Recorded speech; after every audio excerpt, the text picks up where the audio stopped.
Assalamualaikum warahmatullahi wabarakatuh. Selamat pagi semuanya. Salam sehat dan tetap semangat. Jumpa lagi dengan Fun Study. Mari belajar.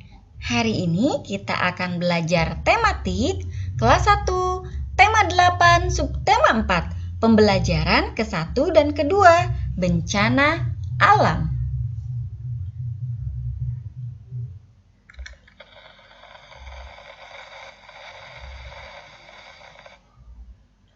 Bencana alam di Desa Sukamaju. Angin topan melanda Desa Sukamaju. Angin topan bertiup kencang. Rumah-rumah roboh dan atapnya terbawa angin. Penduduk terpaksa mengungsi ke balai desa. Banyak bantuan datang ke Desa Sukamaju. Ada yang mendirikan tenda dan membagikan selimut. Ada juga yang menyumbangkan makanan. Penduduk Desa Sukamaju mengucapkan terima kasih. Mereka berterima kasih atas bantuan tenda untuk tidur. Mereka berterima kasih sudah mendapatkan selimut. Mereka berterima kasih untuk bantuan makanan.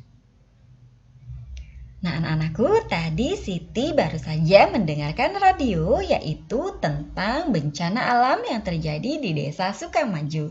Di sini Siti juga melakukan percakapan bersama teman-temannya. Ikutin Ibu ya. Teman-teman, apakah kemarin mendengar berita dari radio? Ada berita tentang bencana angin topan.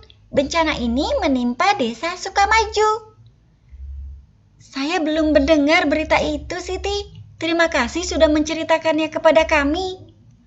Apakah kamu mendengar berita itu, Dayu? Saya sudah mendengar berita itu, Beni. Desa itu kan dekat dari tempat kita. Apa yang bisa kita lakukan untuk menolong mereka?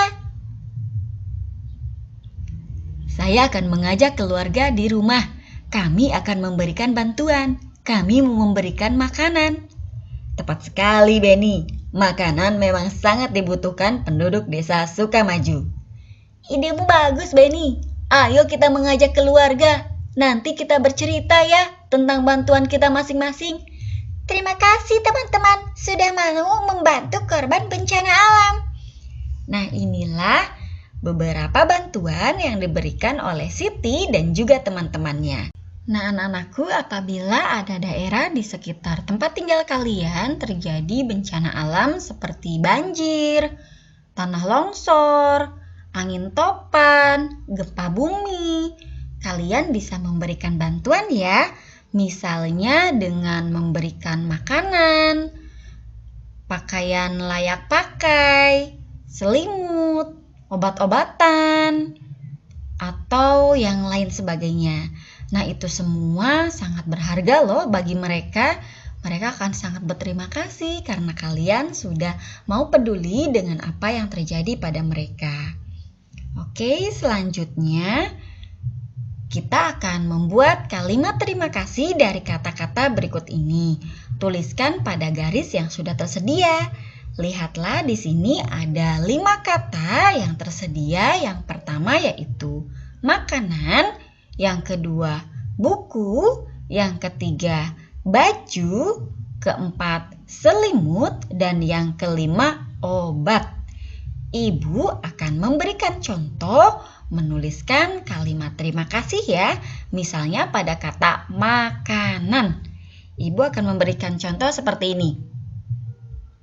Terima kasih Udin sudah membantu kami dengan memberikan makanan ini. Nah, bisa kalian coba untuk kata selanjutnya.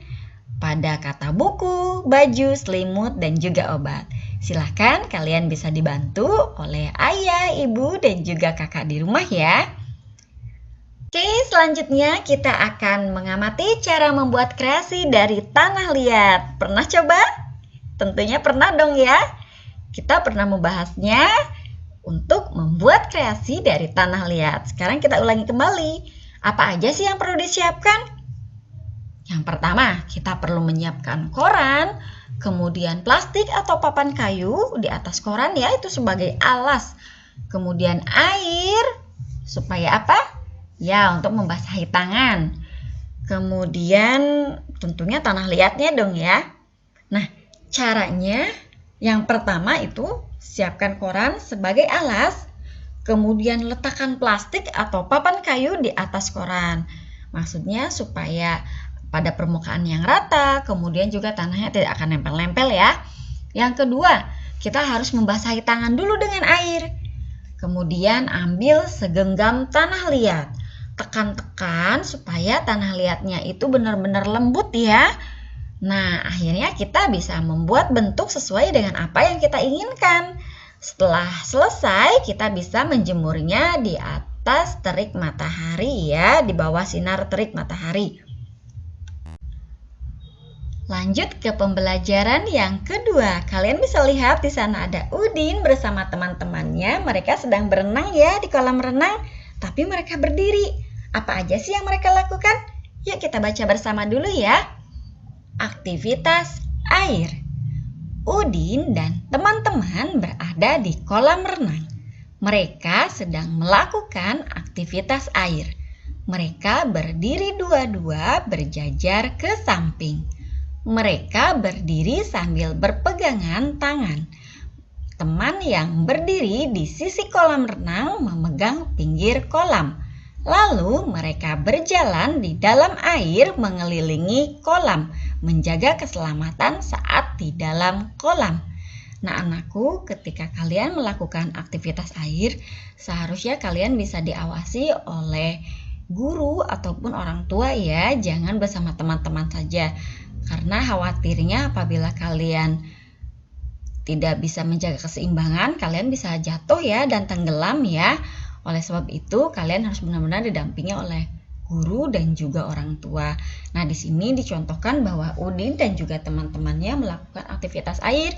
Mereka juga memegang ke pinggir kolam ya, agar mereka tidak terpeleset, jatuh, dan mereka juga bisa menjaga keseimbangan. Oke, selanjutnya tentang bencana banjir. Nah, bencana banjir ini bisa akibat karena hujan yang terus-terusan turun, itu karena faktor alam ya. Bisa juga karena faktor manusia. Contohnya seperti membuang sampah ke selokan, kemudian ke sungai, sehingga selokan dan sungainya tersumbat. Karena tersumbat itulah makanya air meluap ke daratan. Oleh sebab itu, kalian gak boleh ya membuang sampah ke sungai maupun ke selokan, harus membuang sampah ke tempat sampah. Oke, kita baca dulu ya. Bencana banjir. Banjir menggenangi rumah dan sawah. Penduduk mengungsi ke tempat yang aman. Mereka membawa sedikit persediaan makanan dan pakaian. Setelah beberapa hari, persediaan akan habis. Persediaan air bersih tidak cukup, penyakit pun menyerang. Syukurlah bantuan segera datang. Makanan, pakaian, dan air bersih sudah tersedia. Dokter siap menolong lengkap dengan obat-obatan. Nah, tadi seperti Ibu contohkan ya, apabila ada daerah di sekitar kita yang mendapatkan bencana, apalagi seperti bencana banjir, kalian bisa memberikan bantuan ya. Seperti ini kan tidak ada makanan, kemudian pakaian, air bersih juga tidak ada. Kita bisa memberikan bantuan berupa makanan, pakaian, air bersih, atau yang lainnya. Kemudian juga seperti obat-obatan juga, yaitu sangat dibutuhkan karena kita harus saling tolong menolong ya. Oke, selanjutnya di sini contoh ungkapan terima kasih berdasarkan pada teks bacaan tadi. Di sini ada Siti, Dayu, Udin, dan juga Edo memberikan contoh bagaimana cara mengungkapkan terima kasih. Contohnya seperti ini. Terima kasih dokter, sekarang kami tidak sakit lagi. Karena apa? Ketika bencana banjir menyerang, pasti akan datang banyak penyakit ya.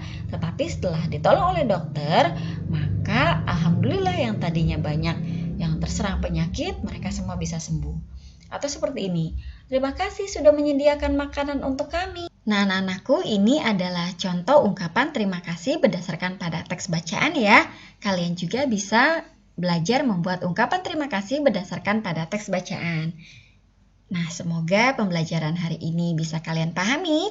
Ibu akhiri, wabillahi taufiq wal hidayah. Wassalamualaikum warahmatullahi wabarakatuh.